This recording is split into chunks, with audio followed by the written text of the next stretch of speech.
Hey, what's up guys? This is Tutorials 101. Guess what time it is? Yes, it's Ulduar time. If you're one of those people who enjoyed Ulduar as much as I did, then this video has some great exciting news for you. Today we're going to talk about Ulduar PTR Release, Ulduar item level change, Ulduar buffs and nerfs, Warcraft Classic Logs for Ulduar, and much more. Alright, so I'm going to refer to the latest blue post that we got. Blizzard is going to be releasing Ulduar PTR testing on December 8th on 12 PM PDT. The blue post reads, "Hello, just popping in for a quick update.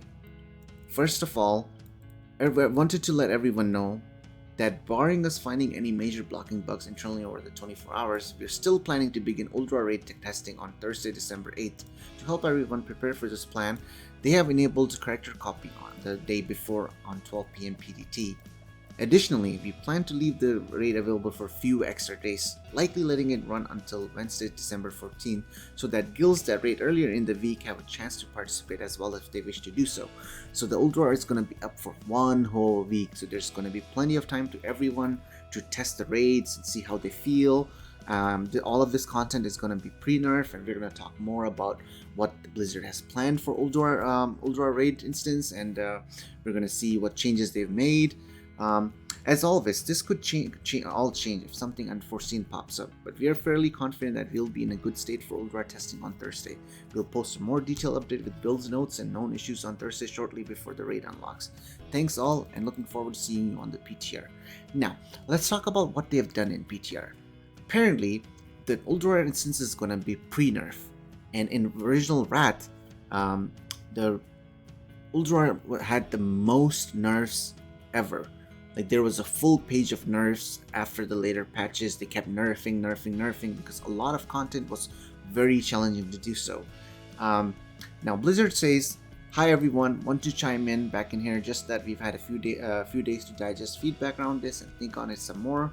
While we still do adjusting on the eye level curve in the last half of the expansion, there would be a net positive to the experience overall. We cannot argue with that. Taken the face value, a nerf is a nerf and that it still stings.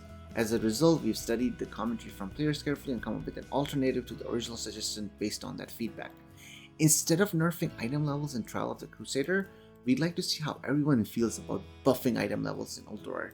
So what they're trying to do is that they're trying to make Ulduar gear more rewarding, increase the gear item level, and then also they're planning to increase the item level for hard modes. Normal item level increase is going to be 6 item levels, and the Ulduar hard mode is going to have 12 extra item levels added to it. Past that, we'd make no other changes. This would put Ulduar normal gear at 232 item level, which is equivalent to TOC normal gear, placing it 6 eye levels above KT Sartharian Malagus 25 gear, and making even normal feel much more rewarding in comparison to tier 7 raid bosses. This would also put hard mode gear at 251, which is definitely a very significant step up in power. This meant that Ulduar 25 hard mode gear will be slightly higher eye level than TOC normal gear, as I just said. This might be an alarming jump at first, but there are a few factors that led us to believing that this would be a net positive. Now here they're talking about how they're releasing the pre-nerf Ulduar, which is going to be very challenging. I remember from original Wrath, a lot of guilds were, failing on Algalon because Algalon has limited attempts. It's once you kill the last boss, I think you have about an hour or a limited time where you must kill Algalon before he disappears. And Algalon is extremely challenging.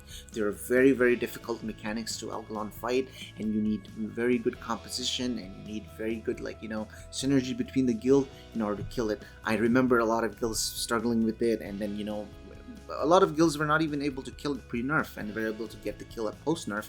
So during our early interviews, we suggested, Blizzard says, during early interviews we suggest that we likely would not be doing a pre-nerf system to most raids in Wrath of the Lich King. As the changes were not extensive for most raids, we realized that Ulduar actually had received fairly massive nerfs, both while it was current content and immediately afterwards. As a result, we will be implementing pre-nerf Ulduar. And they're also talking about the gear here. They're talking about the item level increase is definitely rewarding for the players, but the hard mode gear is not really available. You will only be receiving one item additional from hard modes, so it's not going to be like an influx of 12 level items increased items dropping, right? So you're going to be receiving over 12 gear pieces, which are going to be powerful, and they're not going to be a lot. So every week you only have 12, right? Now, further, they state as how this impacts PvP, we'll need to evaluate Season 6 gear for similar adjustments so that arena players didn't feel that they had to raid hard modes to compete. So most likely they might re-itemize Season 6 gear, but a few upward adjustments would likely occur to offset this.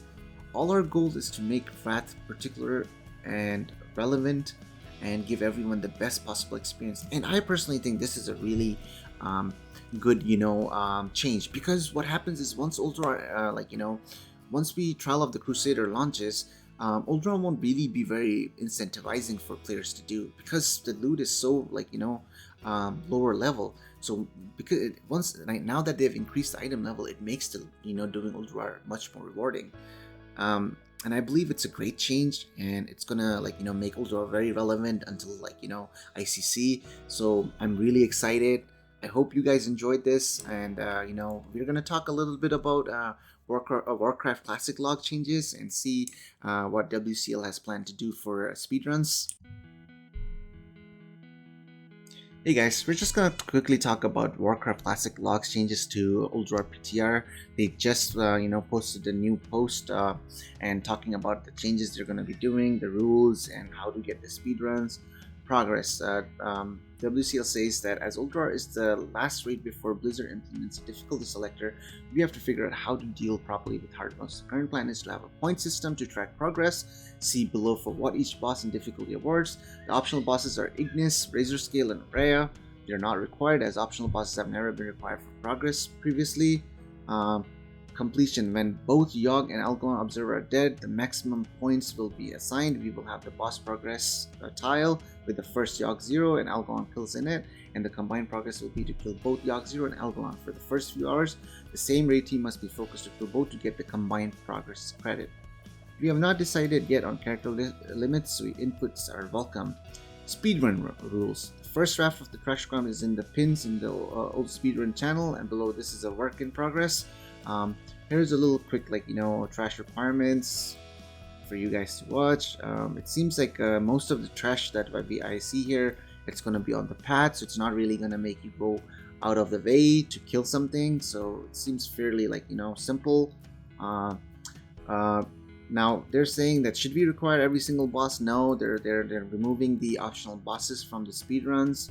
Of course, the starting point is going to be Flame Leviathan pull. Potentially death. Starting on the death would require completely new code, and we're not sure if we will have the time to implement this.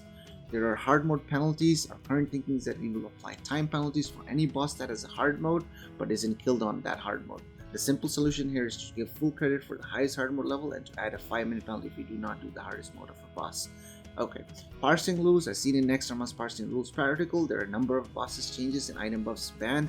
The first proposal of ads, exclude, and various other rules are on Discord. All the content buff restrictions will apply to parsing Ulduar. Please keep in mind this is a community drafted proposal, and changes are likely to depend on combat code and restrictions. Okay, these are very exciting changes. I really like it. One of the things that I didn't like about Nexarmos was that Gothic was counting as a parse, but later they removed it and completely removed Gothic. So this is a very refreshing change that the optional bosses are not counted. If people want to speedrun, they can always skip and just do all the mandatory bosses and get their speed clear. I think there's nothing else that I would like to say. I'm really excited for today's Ulduar PTR, and I hope all of you enjoy and get some neat kills. This is Tutorials 101. I hope you enjoyed this video. Thank you so much, and also please don't forget to hit that like and subscribe button. Have a great day. Thank you. Bye-bye.